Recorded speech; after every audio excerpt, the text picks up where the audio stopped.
परम भक्त भगवान के उनके नाम के बारे में एक कथा ये भी बताई गई है कि ये एक मिट्टी के टुकड़े बनाने वाले व्यक्ति थे जो अपने कुम्हार थे कुआं जी।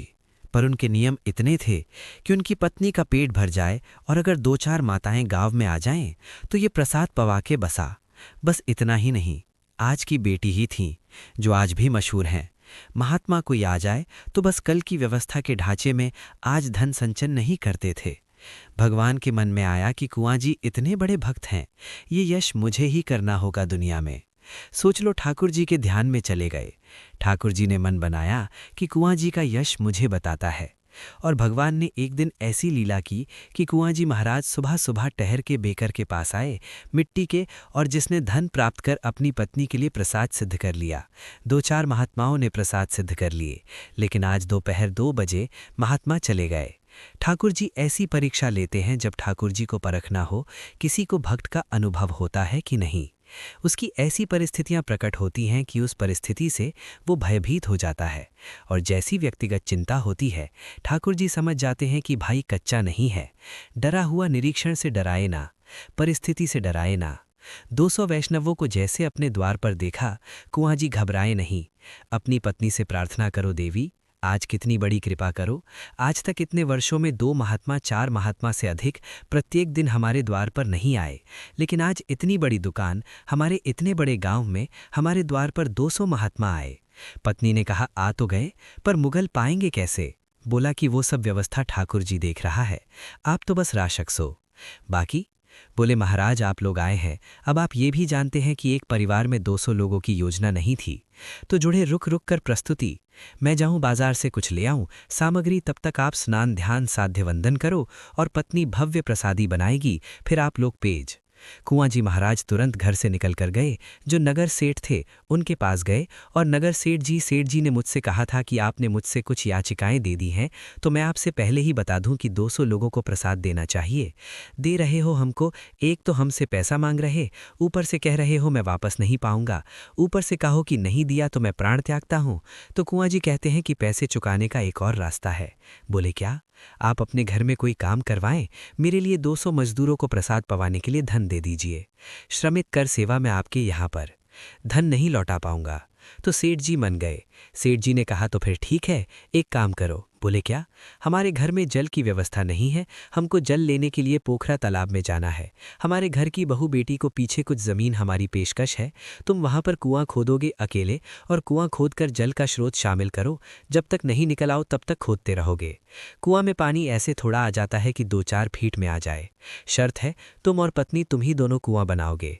कुआं जी बोले, मुझे स्वीकार है, अभी भी मुझे धन दे दो, मुझे संतों की सेवा करनी है। सेठ जी ने धन दिया, नाचते हुए गए सब सामग्री लेकर के घरेलू क्षेत्र जरा भंडारा।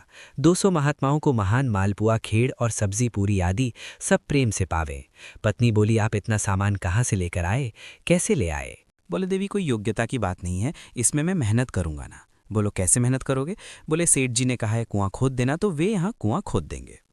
महात्मा तो प्रसाद उपदेश के चले गए। यहाँ पर अगले दिन ही कुआं जी पहुँच गए और पहुँच के अपनी पत्नी के साथ में अब कुआं जी खोदते हैं और हल्की मिट्टी लाते हैं, पत्नी को देते हैं, दूर फेंक के पत्नी आती है। अब पैसा नहीं हो रहा है उपयोगी, दोनों पति पत्नी तलाकशुदा रहते हैं। क्यों? ये तो मेहनत दे रहे हैं और कमाई होती है मिट्टी के पोएशिया प्लाई से, वो कैसे करें? घर में कोई और सदस्य नहीं है। 3-3 दिन 4-4 दिन तक कुछ खाना नहीं, लेकिन आकर्षक मुद्रा में हरि स्मरण करते हैं, हरि का भजन करते हैं, ठाकुर जी का नाम लेते हैं और प्रेम से कुआं खोद रहे हैं। 4-5 दिन बाद कोई कुछ देता है तो दोनों आधा आधा खा लेते हैं। हम आपको बता रहे हैं कि ठाकुर जी का स्मरण कैसे करते हैं। एक बात पक्की है, आपको मनी ऑर्गेनाइजेशन मिलेगा। अगर जीवन में कठिन परीक्षा आई है तो इसका मतलब ये है कि आप ठाकुर जी मिस कॉल मार रहे हैं। पत्नी को बार बार मिट्टी ऊपर देते थे। पत्नी से देवी कहा, देखो जल का स्रोत आ गया, अब कुछ दिन और, फिर उसके बाद ये कुआं निर्माण हो जाएगा। पत्नी भी बड़ी मशहूर हो गई। 3 दिन हो गए, घर में व्यापार भी नहीं हुआ, कुछ काम डॉक्यूमेंट भी नहीं हुआ, खाना पानी भी नहीं चल रहा है। अब शानदार कुआं बन जाएगा तो हम फिर से पोर्शिया बेचेंगे, धन कमाएंगे। जैसे ही उसकी पत्नी बनी, उस जल के लिए मिट्टी की बहुमूल्य राशि चुकानी पड़ी। जो मिट्टी थी उसके चारों ओर से आके वो नीचे गिर गई और कुआं जी उसके नीचे दब गए। अब विकिपीडिया में शामिल सचित्रित मिट्टी बहुत पहले तो फावड़े से खुद ही खोदने लगी, लेकिन वो तो पूरा ही भर चुका था। रेसिंग रेसिंग सेठ जी के पास, बोले सेठ जी मेरे पति को निकाल दिए। देखिए ना, वे पूरे गांव की सभा में गया था, सभी लोग योजना बना रहे हैं, यहाँ से खोदो, यहाँ से खोदो, यहाँ से करो, ऐसे करो। पर अंततः गतवा, क्योंकि कुआं जी इतनी प्रसिद्ध हैं और इतनी बड़ी शख्सियत नहीं है, इसलिए गाँव के लोगों ने कहा कि मेहनत करके हम मिट्टी भी निकाल देंगे तो भी जीवित रहेंगे तो नहीं मरेंगे। इतनी देर हो गई, इतनी मिट्टी में धंस के व्यक्ति कैसे बच सकते हैं। सेठ जी भी वहाँ से जाने लगे। अब वहाँ देखिए कुआं जी, वो भी तो एक इंसान है, मिट्टी के ढेर के नीचे फंस गए। लेकिन गांव के लोग क्या कह रहे हैं, पत्नी को शामन देते हुए कह रहे हैं, अब हम भी निकाल देंगे तो क्या वो जिंदा बचेगी? तो बचेंगे नहीं। पत्नी कह रही है कि इतनी जल्दी आप लोग कैसे मन रहे हैं? बोले कि मने, इतना संख्या में मिट्टी उनके ऊपर गिर गई, वो जीवित कहाँ बचेगा? ये भी चला गया तो तुम अभी शोक में हो, उनके शव को देखने के बाद शोक में आ जाइए, अब यहाँ नीचे ही रहने दो। और सेठ ने कुछ धनानी देखी, पत्नी से कहा अब तुम ज़्यादा शोक मत करो। अब पत्नी परिवार तो नहीं है, किससे ये वो लड़के कहें कि मेरे पति को निकालो। सामान्य व्यक्ति जो जीते हैं वे बहुत ही मजबूत होते हैं, कभी कभी बंध जाते हैं क्योंकि उनके पास शक्ति नहीं होती है, उनके पास में कोई नहीं है, उनकी पहुंच नहीं है, नेटवर्क दुनिया में किसी से भी पहुंच नहीं होती है ना। उनकी रक्षा ठाकुर जी करते हैं और ठाकुर जी तक पहुंच दुनिया की पहुंच से मिलती जुलती है, अपने पास रह रहे हैं। जी की पत्नी रोज ठाकुर जी से प्रार्थना करते हुए बोली, नाथ मेरे पतिदेव आपका भजन करते हैं और आपके जन, आपके संत, आपके भक्तों के लिए कर्जा लेकर के भोजन करते हैं कि संत भूत न चले जाएं। और अंतोगत्वा क्या दिया, मेरे पति का इस प्रकार के निर्मम तरीकों से उनकी हत्या हो गई। और यहाँ तक कि आज मेरे पतिदेव ने दुनिया में कोई नहीं बताया जो उनके शरीर ने मिट्टी के अंदर से निकाल दी थी। पति ने कहा था कि आप हमारे हो, आप हमारे नहीं हो, आज आप भी इस शोक की घड़ी में हमारे पास ना आए। रोती रोती दिन निकल गए। बंधन मासिक पत्नी रोस्ट और उस टाइल पर जो भुगतान किया गया था वहाँ ग्राहकों के लिए भुगतान किया गया था, जिस पर एक बार कुछ संतों की संपत्ति थी और वह एक बार कुछ संतों की साधारण भूमि पर रहती थी। और वह टाइल के बगल से निकल रही थी जहाँ कुआं जी धन गए थे। वहाँ उन्होंने अच्छी व्यवस्था की, वहाँ जाके वहाँ के अपने प्रसाद आदि फिल्मों के पोटलों से पाना शुरू किया। तभी हरि शरणम हरि शरणम हरि शरणम हरि शरणम हरि शरणम नाम की ध्वनि आने लगी। खोजे लगी ये कौन बोल रहा है, मधुर, इतना शांत, इतना असामान्य स्वर में, लेकिन हमें इतना स्पष्ट उद्देश्य दिया जा रहा है और इस स्वर में ऐसा लगता है कि मानो साक्षात हरि सामने आ रहे हैं।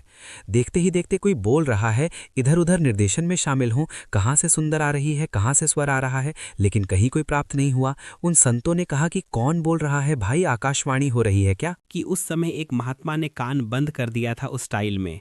जब ये कान लगा के देखा तो कहा कि अरे इसमें से आवाज़ आ रही है। अच्छी साड़ी में वो महात्मा थे, कोई भी पैसा लेकर के, कोई खपरेल लेकर के, कोई जो साधन मिला सब लेकर के कराह से लेकर चले गए। गांव के लोग हो गए, अरे भैया क्या कर रहे हो, काहे को खोद रहे हो? बोल रहे हैं अंदर से आवाज़ जा रही है, अंदर कीर्तन कीर्तन की ध्वनि दे रही है। पूरा गांव एकत्रित हुआ। किसी ने व्यापारी के कुआं जी की पत्नी को बताया, बोले जहां कुआं जी दबे थे आज कुछ महात्मा समूह के वहां खोद रहे हैं और ऐसा कह रहे हैं अंदर से आवाज़ आ रही है। पत्नी दौड़ी दौड़ी गई। वहां पर्यटकों ने जब देखा तो सब संत लग गए, खोदते खोदते खोदते 2 दिन बीत गए। गाँव के लोग भी अब विश्वास करते हैं तो पहले ही मना कर रहे थे। तीसरा महीना हो गया, जहाँ कांकेल भी नहीं बचा होगा तो यहाँ से ध्वनि आ रही है स्वर की। थोड़ी देर में पूरे गांव को भी उन्होंने कहा कि लग गई हरि शरणम हरि शरणम हरि शरणम। खोदते 2 दिन बाद जैसे ही अंतिम परत पर पहुंचे, जैसे ही मिट्टी के दर्शन हुए तो क्या मिला, सुंदर दिया जला है, सामने साक्षात ठाकुर जी का श्री विग्रह स्थापित है और कुआं जी घाट के बहुत मधुर वहाँ भजन कर रहे हैं, ठाकुर जी का हरि शरणम नाम संकीर्तन कर रहे हैं।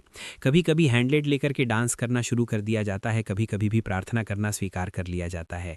वंदन देखकर किसी को भी विश्वास नहीं हुआ, ये कैसे हो सकता है? महीनों पहले दब गया व्यक्ति, महीनों पहले उनकी मृत्यु नीचे दब कर हो गई थी, वो जीवित कैसे थे? क्योंकि हरि के स्मरण में कुआं जी हैं, कुआं जी के स्मरण में हरि हैं।